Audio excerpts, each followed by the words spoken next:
What if everything you knew, your wealth, your power, your very identity, was ripped away in an instant? Lucas Thorne had it all: money, influence, and an ego that knew no bounds. But when a single moment of recklessness sends him spiraling into the unknown, he wakes up in a world where he is no one, a slave stripped of everything he once took for granted. Forced to survive in a brutal reality he cannot buy his way out of, Lucas must face the ultimate test, not of his wealth, but of his soul. As he fights to reclaim his freedom, one mysterious woman stands at the center of it all, a woman who may be the key to everything. But when fate brings him back to the real world, one question remains. Was it all just a dream, or is destiny giving him a second chance? Subscribe now to our YouTube channel and don't miss this gripping story of redemption, fate, and a truth that refuses to stay buried. The grand conference room of LTX Enterprises was filled with the quiet hum of hushed conversations, the air thick with the scent of expensive cologne and freshly brewed coffee. Seated at the head of the long, polished table was Lucas Thorne, effortlessly exuding an aura of dominance. Dressed in an impeccably tailored navy suit, a Rolex glinting on his wrist, he lounged in his chair with an air of utter disinterest. His company was thriving, not because of his leadership, but because he had the money to hire the best people to do the job for him. He didn't waste time reading reports or attending board meetings unless absolutely necessary. Even now, as a team of executives discussed quarterly projections, Lucas scrolled through his phone, checking the latest luxury car auctions. "Lucas, with all due respect, I strongly disagree." A firm voice cut through the room, pulling Lucas's attention away from his phone. He lazily lifted his gaze and found Daniel Carter, one of the senior project managers, sitting across from him. Unlike the other executives who carefully measured their words around their arrogant boss, Daniel wasn't afraid to challenge him. Lucas arched an eyebrow, amused at the audacity. "Oh, and what exactly do you disagree with?" he asked, voice dripping with indifference. Daniel cleared his throat. "Your proposal to cut the workforce by 15% in the Chicago division is short-sighted. That team is responsible for nearly 40% of our revenue. Downsizing will cripple productivity and morale." Lucas sighed, clearly bored. "And?" A flicker of frustration crossed Daniel's face. "And? These are real people, Lucas. Many of them have families. Laying them off just to make the quarterly earnings report look better is unethical and—" Lucas laughed. It was a sharp, hollow sound that made the room tense up. "Unethical?" he repeated mockingly. "Daniel, this is business, not a charity." He leaned forward slightly, a smirk playing on his lips. "Besides, if they were truly valuable, they wouldn't be so disposable." A few of the other executives shifted uncomfortably, but no one dared to speak. Daniel's jaw tightened. "So you're saying people don't matter? Only numbers do?" Lucas shrugged. "Numbers make money. People are replaceable." The silence that followed was deafening. Daniel clenched his fists under the table, his face a mix of disbelief and anger. Then, with a steady breath, he pushed back his chair and stood up. "If that's how you feel, then I suppose I am also replaceable." Lucas waved a dismissive hand. "If you want to quit, be my guest." Daniel's voice was calm, but his eyes burned with conviction. "No, you're firing me, aren't you? That's what this is about." Lucas tilted his head as if considering. "Well, now that you mention it, yes, I think it's time we parted ways." Murmurs rippled across the table, but Lucas ignored them. He picked up his phone again, barely sparing Daniel a glance. "HR will have your severance package ready by the end of the day." Daniel didn't move. His breathing was slow, controlled. "Lucas, I have 2 kids. My wife is sick. We just bought a house. I've given 10 years to this company." His voice wavered slightly, but he steadied himself. "Is there really no room for discussion?" Lucas looked up, his expression unreadable. Then, ever so slightly, he smirked. "Don't waste my time, Daniel," he said coolly. "You can be replaced. I can't." A cold finality settled into the room. Daniel's face twisted with quiet rage, but he knew there was no use arguing. He took a step back, gathering his composure. "You'll regret this," he said, voice laced with steel. You think money gives you all the power in the world. But one day, Lucas, you're going to find out that you can't buy your way out of everything. Lucas chuckled, shaking his head. Try me. Daniel exhaled sharply before turning on his heel and walking out of the conference room, slamming the door behind him. Lucas leaned back in his chair, completely unaffected. To him, Daniel was just another employee, one that had the audacity to challenge him. And like all problems in his life, this one had been dealt with swiftly and efficiently. He turned his attention back to his phone, already forgetting the man who had spent a decade building the company. The city skyline stretched endlessly, glittering with neon lights and the glow of countless windows. The streets were alive, filled with people ending their long workdays or beginning their reckless nights. For Lucas Thorne, it was just another evening of excess. Inside the Monarch, one of the most exclusive lounges in the city, Lucas sat comfortably in a VIP booth, surrounded by models, celebrities, and corporate sharks looking to curry his favor.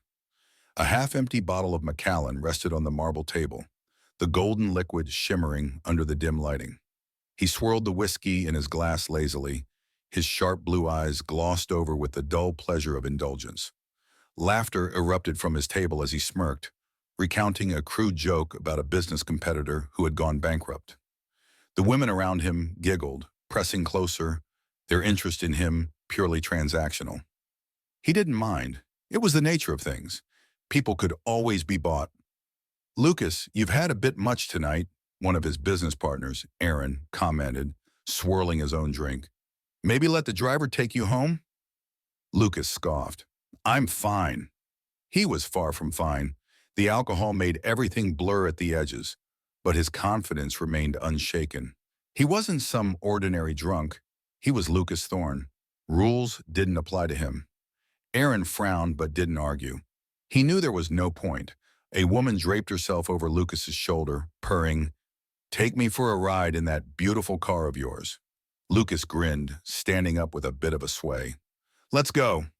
The valet didn't question it when Lucas handed over his ticket. The sleek, black Aston Martin Valkyrie, a machine worth more than most people made in a lifetime, purred to life as he slid into the driver's seat. The woman giggled beside him, fastening her seatbelt. Lucas barely glanced at the road as he sped down the highway. The city lights streaked past in a blur, his foot pressing the accelerator harder. He laughed, enjoying the feeling of absolute control, the thrill of knowing that no one could touch him. The woman shrieked beside him, "Lucas, slow down."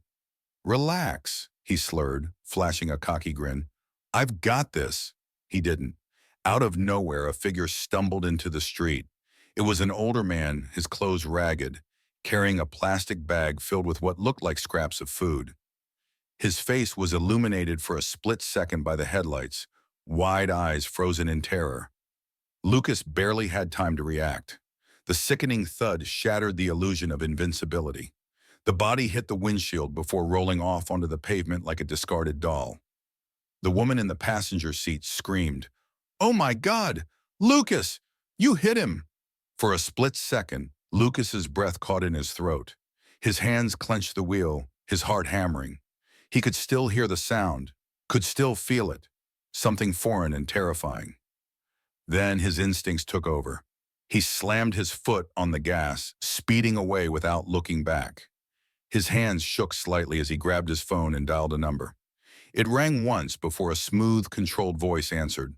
"Lucas, I need you to handle something," he said, his voice eerily calm despite the rush of adrenaline. There was a pause. "What happened?" Lucas exhaled sharply, gripping the steering wheel. "I hit someone. Didn't stop." Another silence, then the voice on the other end spoke with a quiet efficiency. "I'll take care of it." Lucas knew what that meant. He didn't need details. His lawyer, Victor Hayes, was the best in the business. The kind of man who could make a body disappear if the price was right. By the time Lucas pulled into the underground parking garage of his penthouse, his mind had already rationalized everything. It wasn't his fault. The man shouldn't have been there. If Lucas turned himself in, what would happen? His empire would take a hit. The media would devour him. For what? A random nobody? No, he had done the only logical thing. As he stepped out of the car, his phone buzzed again. It's done, Victor's voice said smoothly. A man will take responsibility. A nobody. His family will be well compensated. You're clear. Lucas smirked, feeling the weight lift from his shoulders. Just like that, the problem was gone. Money solves everything, he muttered before ending the call, already pushing the incident to the back of his mind. By tomorrow, it would be nothing but a footnote in his perfect life. The soft hum of classical music played in the background of Crown and Ivy, an upscale restaurant where the elite dined, far removed from the struggles of ordinary people. Lucas sat at a private booth sipping a glass of Chateau Margaux, a wine that cost more than a month's rent for most people. The atmosphere was elegant, low lighting, velvet curtains, and waiters who knew better than to interrupt unless summoned. Across from him sat Elena Carter. She wasn't supposed to be here. Lucas hadn't seen her in years, not since he'd gotten bored of their relationship and moved on. She had been beautiful then, and she was still beautiful now, but there was something different about her. The light in her hazel eyes had dimmed, and the confident posture he once admired had given way to something more fragile, more desperate. Lucas leaned back lazily, swirling the wine in his glass. "So," he drawled, "to what do I owe the pleasure?" Elena hesitated for a moment, as if reconsidering her decision to come. Then with a deep breath, she spoke. "I need your help, Lucas." He raised an eyebrow, already losing interest. "Help?" She swallowed hard. "My father, he's sick. He needs surgery, and we can't afford it." Her voice wavered slightly, but she steadied herself. "I wouldn't be here if I had another choice." Lucas smirked, setting his glass down. "So let me get this straight," he said, tilting his head slightly. "You need my money?" Elena clenched her jaw but nodded. "Yes." The corners of Lucas's lips lifted into something between amusement and arrogance. "That's funny. I seem to recall a time when you said you wanted nothing to do with me." Elena's expression tightened. "That was different. I left because I didn't want to be part of your world anymore. I—" Lucas raised a hand, cutting her off. "Spare me the speech, Elena. You're here now, aren't you?" He leaned forward, his voice dripping with mock sympathy. How quickly principles disappear when money is involved. Elena's hands curled into fists under the table, but she forced herself to stay calm. "I'm not asking for much, just enough to cover the hospital bills." Lucas studied her for a long moment, tapping his fingers against the table. Then he chuckled. "All right," Elena blinked. "What?" "I'll do it," he said smoothly, reaching into the inside pocket of his suit jacket. He pulled out a sleek black checkbook and a Mont Blanc pen, flipping the pages carelessly. "Tell me the amount. I'll write the check right now." A flicker of relief crossed her face, but before she could say anything, he added with a smirk, "On one condition." Elena stiffened. "What condition?" Lucas set the pen down and met her gaze with cold amusement. "You become my girlfriend again." For a moment there was only silence. Then she laughed, except there was no humor in it. It was sharp, bitter. "You're joking." Lucas shrugged, clearly unfazed. "No joke. You need money and I need entertainment. Seems fair." Elena stared at him, as if searching for a sign that he wasn't serious. But his expression remained the same, calm, composed, completely unbothered. She shook her head, slowly. "You haven't changed," she whispered, more to herself than to him. Lucas smirked. "Why would I? The world works exactly as I say it does." Her jaw tightened, her hands gripping the table as if to keep herself from slapping him. Then she pushed back her chair and stood up. "I'd rather beg on the street than owe you anything," she spat. Lucas simply leaned back in his seat, watching her with mild curiosity. "Suit yourself," he said, picking up his wine glass again. Elena turned on her heel and stormed out of the restaurant, her heels clicking sharply against the marble floor. Lucas exhaled slowly, then chuckled to himself before pulling out his phone. He barely spared another thought for her. "Get me another bottle," he told the waiter, already shifting back into his world of luxury and indifference.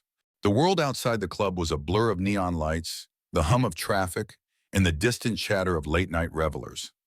Lucas stepped out of the Monarch, his jacket slung carelessly over his shoulder, his mind hazy from the cocktails and whiskey he'd consumed throughout the night. His steps weren't steady, but confidence, or arrogance, kept him from acknowledging just how drunk he really was.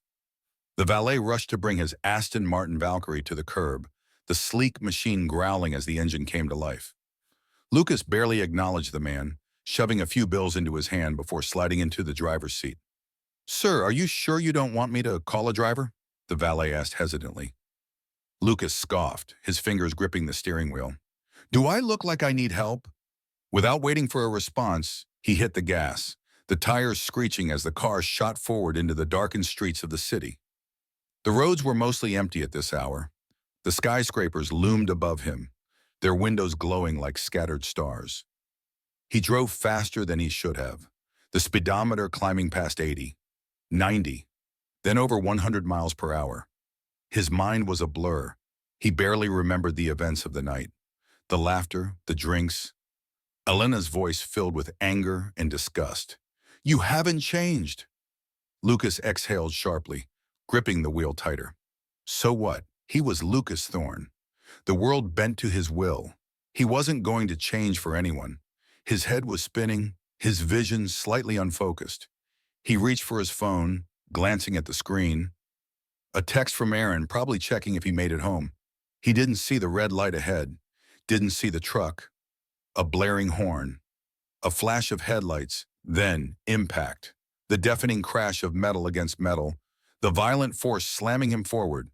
His body jolted as the car twisted, flipped, and collapsed like a crushed tin can. Glass shattered. His head hit something hard, pain, sharp and instant. The world spun, then darkness. A sharp, throbbing pain pulsed through Lucas's skull as consciousness clawed its way back to him. His eyelids felt impossibly heavy, and when he finally forced them open, a blinding light burned into his retinas. His body ached in ways he had never experienced before. Not the dull hangover from a night of drinking, not the soreness from a personal trainer's routine, but something deeper, rawer. Every muscle screamed in protest as he shifted slightly. The first thing he noticed was the cold. The second thing he noticed was the rough sensation of coarse rope biting into his wrists. His heart slammed against his ribcage. His hands, they were bound. His suit was gone, replaced with scratchy, tattered fabric that reeked of sweat and dirt. His shoes? Gone. His watch? Gone. The panic came fast and hard.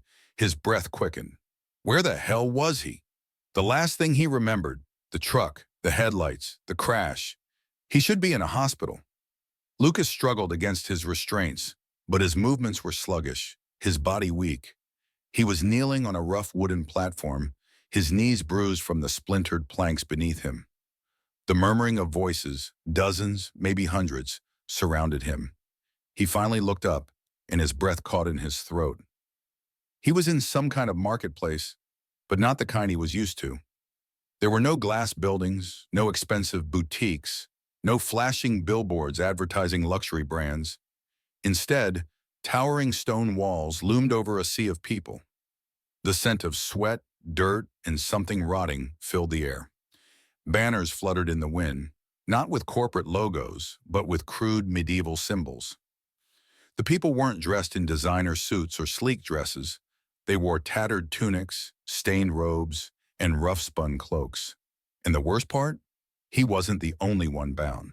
All around him, men and women in equally wretched clothing were shackled and lined up like livestock. Some had vacant, defeated eyes. Others trembled, whispering in hushed voices. That's when Lucas noticed the man standing in front of him, tall, burly, with a face hardened by cruelty. His tunic was clean, but simple, a heavy belt around his waist carrying a coiled whip. Lucas's stomach churned. This wasn't a hospital. This wasn't even his world. "Get up, scum!" the man snarled, grabbing Lucas by the arm and yanking him to his feet. Lucas stumbled, his body weak and uncooperative. Where the hell am I?" Lucas rasped. His throat was dry, his voice foreign even to his own ears. The man barked a laugh. "Where do you think?" He gestured to the gathered crowd. "Welcome to the auction, slave." Slave. The word hit him like a physical blow. No, this had to be a mistake. I don't know who the hell you think I am, Lucas snapped, his voice laced with the same arrogance he had carried his entire life. But I am Lucas Thorne. I'm a millionaire, a billionaire. If this is some kind of ransom, name your damn price. His words did not have the effect he expected. Instead of respect, instead of the fearful compliance he was used to, there was laughter. Laughter from the man holding him. Laughter from the crowd watching. Laughter from the other slavers. Lucas's blood turned to ice. The burly man shook his head, still chuckling. A billionaire, huh? Well, in that case, he grabbed Lucas's chin roughly, forcing him to meet his cold, amused eyes. Let's see how much you're worth. With a sharp shove, Lucas was dragged toward the auction block like a piece of cattle. The scorching sun beat down mercilessly, its heat pressing against Lucas's skin like a brand. His body ached, his muscles screamed, and yet he barely had the strength to lift his head. His wrists were raw from the heavy iron shackles that bound them, and the tattered fabric that passed for clothing did little to protect him from the elements. He wasn't on an auction block anymore. He was in hell. The fields stretched endlessly, the ground dry and cracked beneath his bare feet. Around him, dozens of other slaves toiled under the watchful eyes of armed overseers. Some were carrying heavy baskets of stones, others were digging trenches under the blazing sun. The air was filled with the rhythmic sound of pickaxes striking the earth, the occasional crack of a whip, and the soft, exhausted groans of men and women pushed to their limits. Lucas, however, wasn't moving. Instead, he stood defiantly, his jaw clenched, his hands balled into fists despite the weight of his chains. His once perfect posture was slumped with fatigue, but the fire in his eyes had not yet been extinguished. I'm not doing this, he spat, glaring at the nearest overseer. The man was built like a warhorse, thick arms, a face hardened by years of cruelty, and a whip coiled at his belt. He turned at Lucas's words, a slow smirk curling his lips. Oh? The overseer stepped closer, looking amused. Not doing this, huh? Lucas lifted his chin. I don't belong here. I am Lucas Thorne. I can pay you more money than you've ever seen in your miserable life. Whatever you're making for this, I'll triple it. Just let me go. The overseer stared at him for a moment. Then he laughed. Loud, deep, mocking laughter that sent shivers down Lucas's spine. You hear that, boys? The overseer called out, his voice carrying across the field. Some of the other slavers turned, watching with amused curiosity. This one thinks he's a lord, Lucas scowled. I'm serious. I have wealth, power. I can... Crack. Pain exploded across his back as the whip struck. Lucas gasped, his entire body seizing from the searing agony. He stumbled forward, his knees nearly buckling, his breath coming in sharp gasps. He had never been hit like that before, never felt pain so raw, so undignified. The overseer leaned in close, his breath hot against Lucas's ear. You listen and you listen well, boy. His voice was low, venomous. Your name means nothing here. Your money? Worthless. You're not a lord. You're not a master. You are a slave, and slaves work, or they die. Lucas's chest rose and fell rapidly, his pride battling the cold, suffocating weight of reality. His body screamed at him to submit, to nod, to survive. But his pride, his goddamn pride, wouldn't let him. With effort, he forced himself to stand upright again, locking eyes with the overseer. You don't understand, he hissed through gritted teeth. I don't belong here. The overseer tilted his head. Still not convinced, huh? Crack. The second lash hit harder than the first. This time, Lucas did fall, his knees slamming into the dirt, his vision momentarily blurring from the sheer force of the pain. A low murmur ran through the other slaves, but none of them intervened. They had seen it before. They had learned. Lucas panted heavily, his fingers clawing at the ground. This isn't happening. This isn't real. The overseer crouched down beside him, gripping his hair and yanking his head up so their eyes met. How's that billionaire status working out for you now, huh? He sneered. Lucas didn't answer. He couldn't. For the first time in his life, he had no power, no money, no influence, no way out. For the first time, Lucas Thorne was nothing. The night was cold, colder than Lucas had expected. He had never known what it was like to sleep on the ground, not even as a child. But now the rough dirt beneath him was his only bed, and the thin, tattered rags on his back did nothing to shield him from the chill in the air. The camp was eerily quiet, save for the occasional crackling of the dying fire and the distant murmurs of other slaves, their voices low, barely more than whispers. Most of them had collapsed from exhaustion after a long day of brutal labor.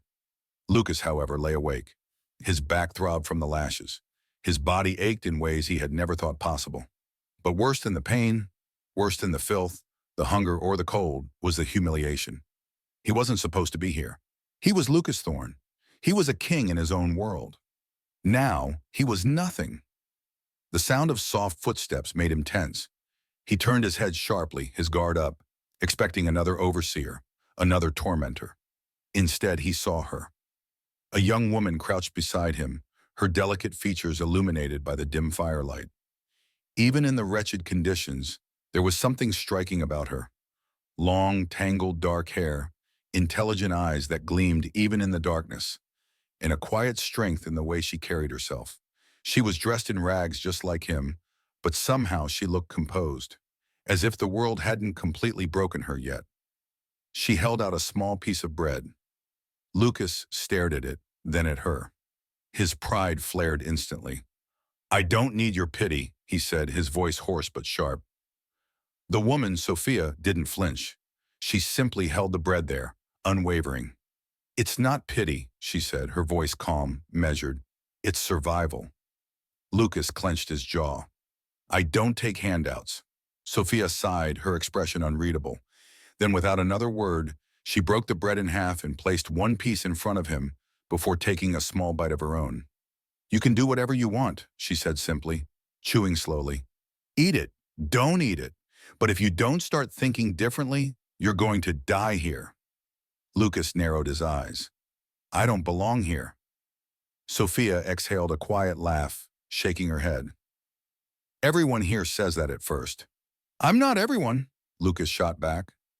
Sophia studied him for a long moment, and when she spoke again, her voice was softer, but carried a quiet authority that made Lucas pause. "You think you're different?" she said. "That you're special? That this place won't break you?" She tilted her head slightly. "It will." Lucas swallowed hard but refused to look away. Sophia held his gaze for a moment longer before she rose to her feet. "Keep your pride if that's what you want," she said. "But pride doesn't feed you. Pride doesn't keep you warm at night." She turned to walk away, but before she did, she glanced back at him, her expression unreadable. "Pride won't save you, Lucas." Then she was gone. Lucas stared after her, his body still rigid with defiance. He told himself he wouldn't eat the bread. He told himself he didn't need it. But as the night stretched on, as hunger gnawed viciously at his stomach, his resolve weakened. And eventually, with shaking hands, gritting his teeth the entire time, he ate. The world was burning, or at least it felt like it was. Lucas's body was on fire, heat coursing through his veins like molten metal. His skin was slick with sweat, yet he shivered violently, his breath coming in ragged, shallow gasps. His vision blurred in and out, shapes twisting together in a fevered haze. He had never been sick like this before. Never. Growing up in luxury, he had access to the best doctors, the best treatments, the best of everything. A simple headache? He had pills worth more than most people's monthly salaries. A cold? He didn't even need to lift a finger. Someone was always there to fix it. But now there was no one. The fever had struck quickly. After days of brutal labor, with barely any food or water, his body had finally betrayed him. He was too weak, and now he was dying. The other slaves kept their distance. No one wanted to be near a dying man. In this world, weakness was contagious. If you couldn't pull your weight, you weren't worth saving. Lucas lay on the hard ground, his body curled in on itself. His breathing was shallow, his mind slipping in and out of reality. Memories flickered through his fevered mind like ghosts. the cold leather of his Aston Martin steering wheel beneath his fingertips, the glint of his Rolex as he raised a glass of champagne. The sound of Elena's voice, sharp with disappointment. "You haven't changed." The sickening impact of metal against metal, the truck, the crash. Lucas's breath hitched. His body trembled violently. Was this how he died? Like a nameless wretch in the dirt? A shadow moved beside him. A voice, gentle yet firm, pulled him back from the abyss. "Lucas!" He barely registered it. "Lucas, wake up!" A cool hand pressed against his forehead, and for the first time in hours, maybe days, something soothed the fire raging in his body. His eyes fluttered open, barely able to focus. Sophia. She was crouched beside him, her brows furrowed in concern. In one hand she held a damp cloth, gently dabbing his burning skin. The only person who had come to help. "Drink this," she murmured, lifting a small wooden bowl to his cracked lips. Lucas barely had the strength to resist. The liquid was bitter, but he swallowed instinctively. It was warm, some kind of herbal tea. The taste was unfamiliar, but the warmth spread through him, grounding him slightly. He tried to speak, but his throat was too dry. Sophia shook her head. "Don't talk," she said quietly. "Just rest." His vision swam again, the fever pulling him under. For the first time he was afraid. Not of the pain, not of the fever, but of the helplessness. He had spent his whole life believing that nothing could touch him, that he was untouchable, invincible. But now he was at the mercy of a stranger, and that terrified him more than anything.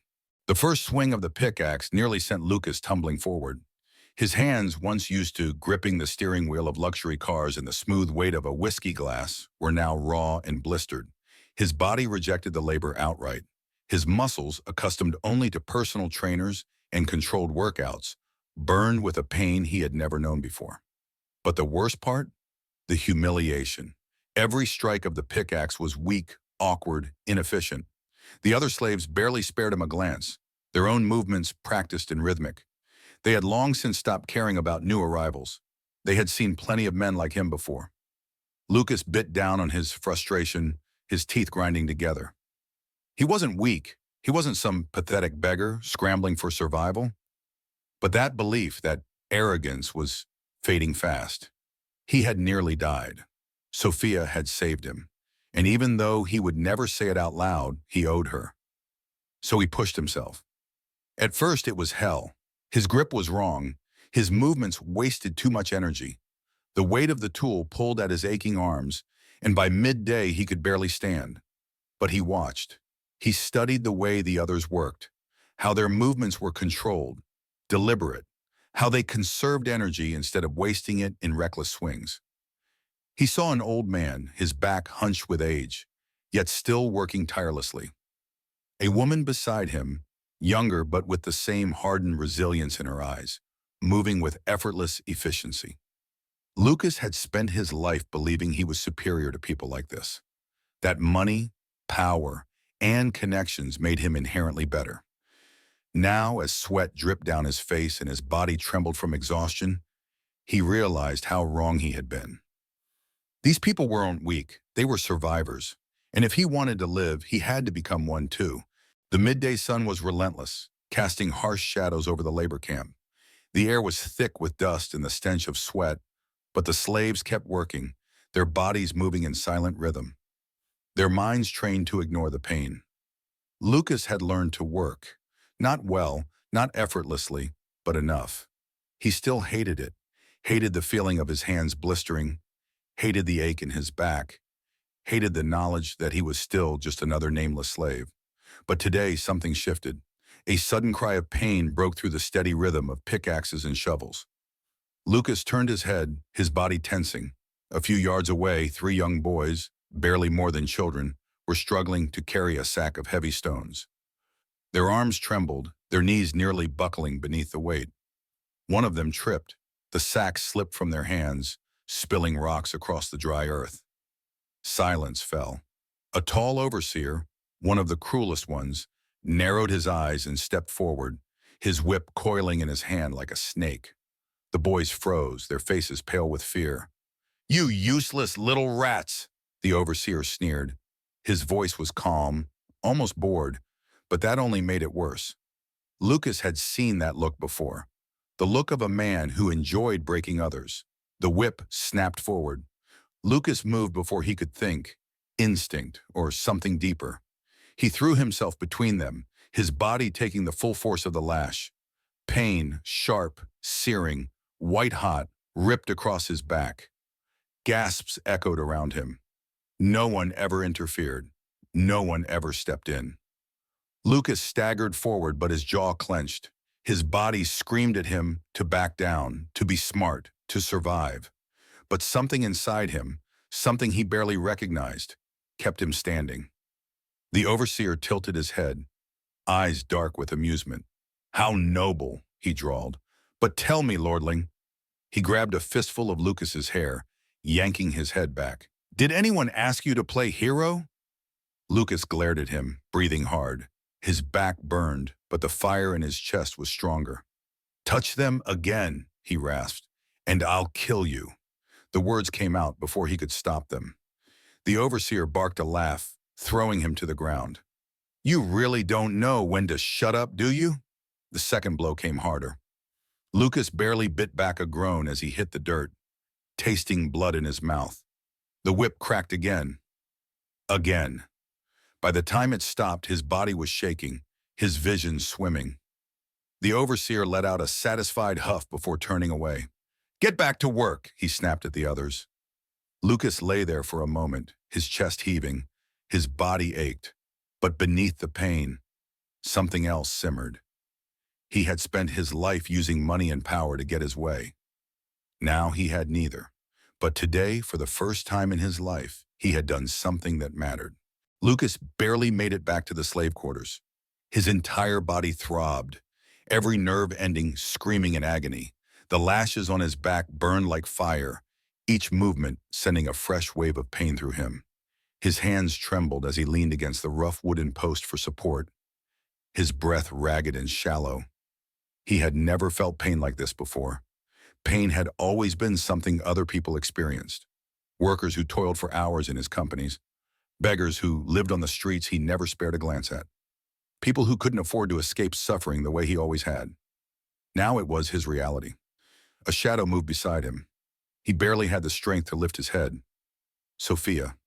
She knelt beside him, carrying a small wooden bowl filled with water. A piece of cloth, frayed but clean, was in her hands.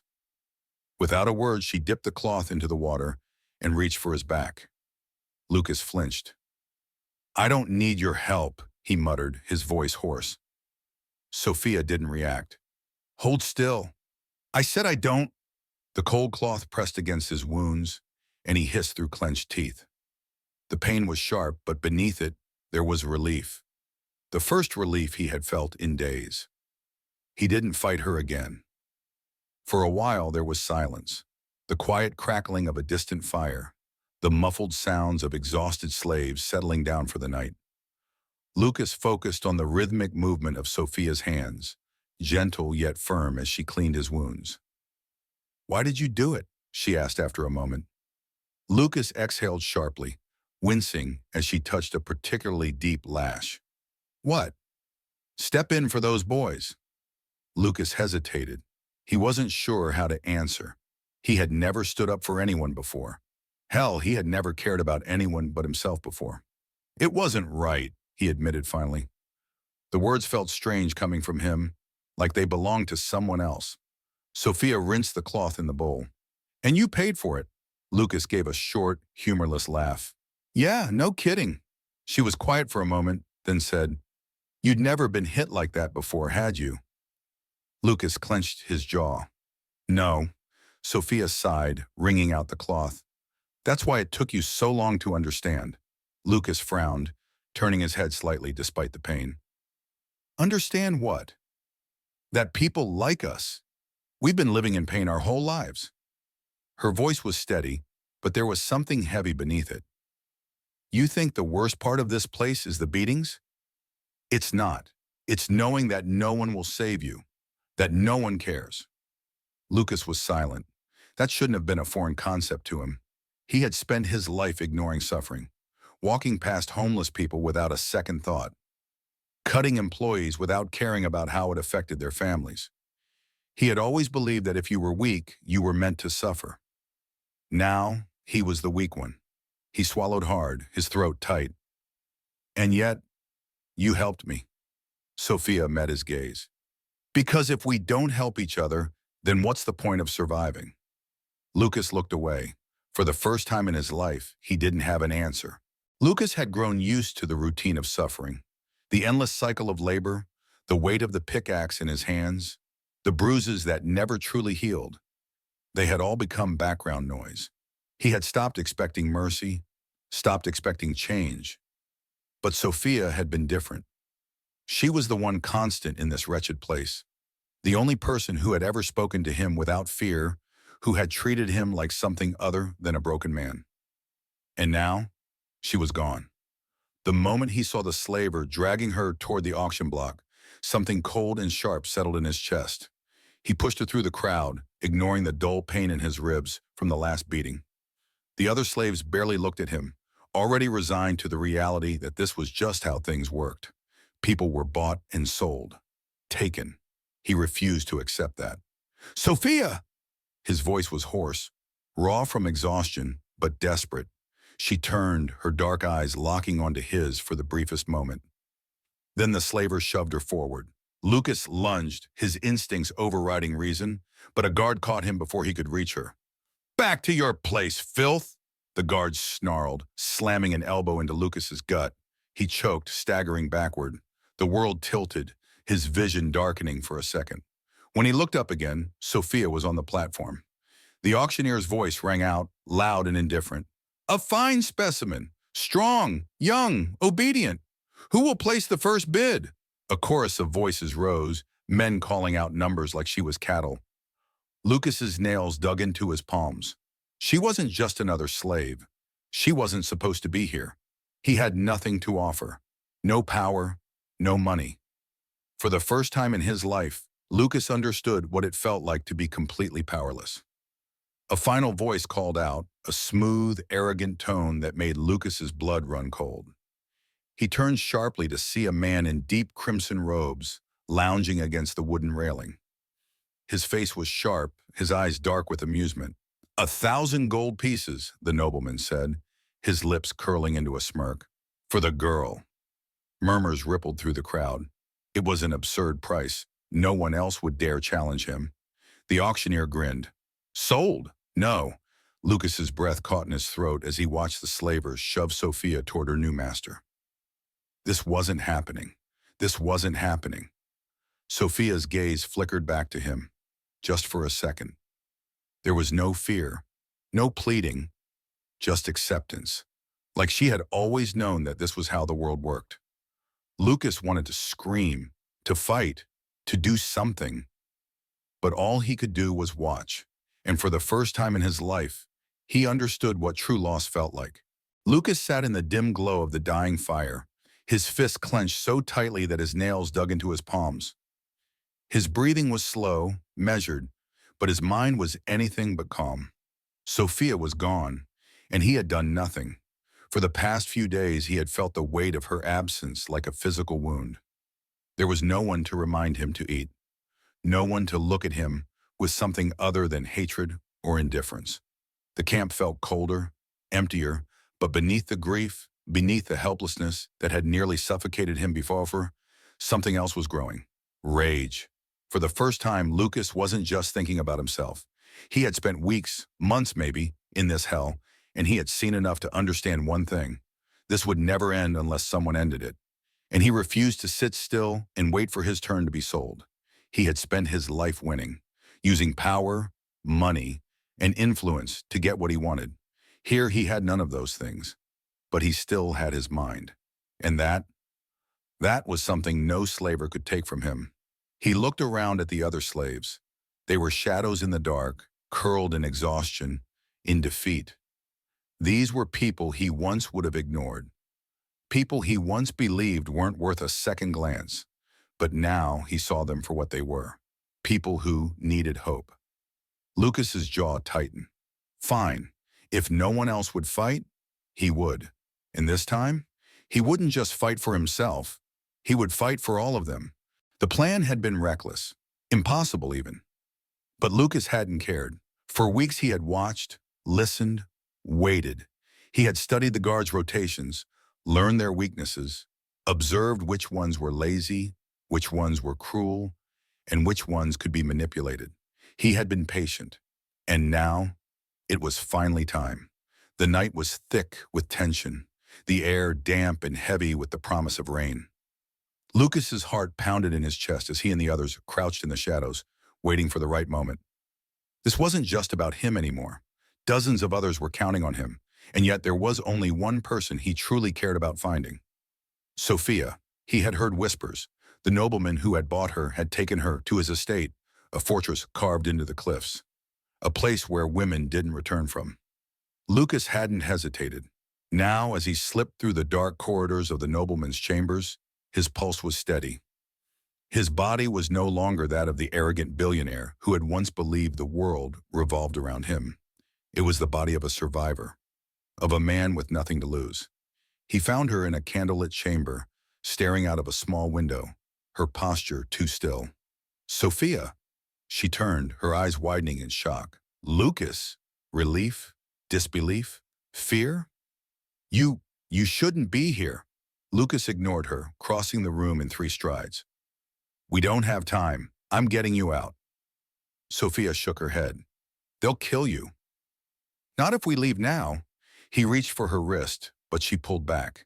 Lucas, you don't understand. I'm not the only one here. There are others. Girls. Women. If we leave them... Lucas's stomach twisted. He had known it was bad, but hearing it, seeing the desperation in her eyes, made his resolve harden. He exhaled slowly. Then we don't just save you. He met her gaze, steady, certain. We save them all. A noise from outside, footsteps, voices. They had been discovered. Lucas grabbed a dagger from a nearby table and turned toward the door, his muscles coiled. Go! Find the others. I'll hold them off. Sophia grabbed his arm. No, we go together. There's no time, Lucas snapped. You have to get out of here. That's the whole damn point. For the first time in his life, he was willing to sacrifice himself. Not to win. Not for money. For her. Sophia's eyes shone with emotion. I won't leave you. Lucas smiled. Not his usual cocky smirk. Not the grin of a man who believed he owned the world. Just a real, tired, knowing smile. Then you better run fast, he murmured. The door burst open. Guards stormed in. The world exploded into chaos. Lucas moved on instinct, slashing at the first guard, buying Sophia time. But then, something shifted. The air trembled. The walls blurred. Lucas's vision fractured, the world around him rippling like a stone thrown into a still pond. A strange, deafening roar filled his ears. Sophia's face twisted in horror. Lucas! Everything faded. And then, darkness. The steady beep, beep, beep of a heart monitor pulled Lucas from the depths of unconsciousness. His body felt heavy, like it was made of lead, but there was no searing pain, no chains biting into his wrists, no rough dirt beneath his fingers. Instead, there was softness. The sterile scent of disinfectant filled his nostrils, the distant hum of machinery, the faint murmur of voices in the hallway. A hospital. His eyelids fluttered open, and for a moment, he couldn't breathe. The ceiling above him wasn't the dark, cracked stone of a slave camp. It was white, smooth, fluorescent lights buzzing faintly. It took him several seconds to process where he was. He was back in his world. His heart pounded against his ribs as he sat up, too fast. A sharp pain shot through his side and he let out a strangled gasp. His limbs were weak, his body unfamiliar. He glanced down at his hands, clean, unscarred. No shackles. His breath came faster. He clutched the thin hospital blanket in his fists, his mind racing. Had it all been a dream? No. No. Lucas squeezed his eyes shut, his pulse hammering. The memories, they were too real. The scorching heat of the sun, the weight of the pickaxe, the sound of the whip cracking through the air. And Sophia, his stomach twisted painfully. He could still see her face, could still hear the way she had said his name. That last moment before the world collapsed around them. He had promised to save her. But now, she was gone. A deep, hollow ache settled in his chest. For the first time in his life, Lucas Thorne didn't feel like himself. The arrogant, selfish billionaire who had believed the world revolved around him, that man was dead. He had died the moment he stepped onto that auction block. And whoever he was now, whoever he had become, he had no idea what to do next. The world had moved on without him. Lucas sat in his penthouse staring out at the blinding city lights stretching endlessly before him. The skyline was the same, the streets below still pulsed with life, and his empire, his fortune, his power, his name was untouched. Everything should have felt normal. But it didn't. His penthouse was exactly as he left it. Polished marble floors, sleek leather furniture, and priceless art hanging on the walls. A place designed for excess. The glass of whiskey in his hand was aged to perfection, a bottle worth more than most people's yearly salary. And yet, he barely tasted it. His fingers tightened around the glass as he exhaled slowly, trying to feel something, trying to convince himself that this was where he belonged, that he hadn't just woken up from a life that wasn't supposed to exist. The sound of laughter echoed from behind him.